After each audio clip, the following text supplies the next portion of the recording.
I'm not going to use my voice because I don't feel like it. % onto that, and as the defendant sold the vapes, we would keep track of how much he had paid me back. He sells one vape. How much do you get? The wholesale cost plus 15%, I believe. Did you believe you were guaranteed to make this amount of money? Well, when the original investment happened, Mr. Randall was involved in that, and I have never known him not to fulfill an obligation financially.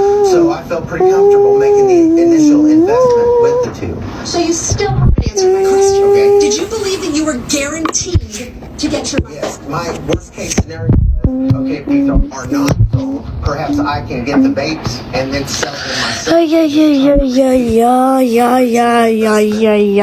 Mr. Bramlett, in your papers that the plaintiff called your father at some point? My dad just called me. There's some guy calling me about, the business he started with him. I don't know anything about it. I told him, he's going to have to ask you because I don't have any part of it.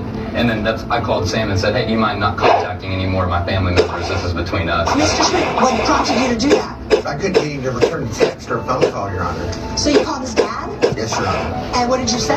His father didn't answer the phone, so I left a message. And immediately after that, about 5 minutes later, I got a call from Mr. Bramlett, and it said, hey, don't call the family. And I said, well, I needed to get you on the phone. You won't return my text messages. As you can see, I attached a text Message you left for his father. Oh my god. talk to your son about the vapes that he has. I'm trying to get this all figured out. If you could return my call or have him return my call, something to that effect. All right, I'm going to go ahead and open this up. Thank you. I think there may be some confusion about your damages. You seem to be suing not only for the cost of the vapes, but for your potential profits. Because you say in your last paragraph, I couldn't get anywhere with Logan, I never got the vapes back, my invested money or the 15% return on my investment. But the only thing the defendant agreed to was to reimburse you for your outlay of money for the vapes. Your Honor, if we just back up for a second, my original agreement was with both parties. Yes. When we had ordered the vapes, they were supposed to be delivered to Mr. Randall's house. The day before, Mr. Bramlett stopped them at the UPS store to pick them up. And why was that?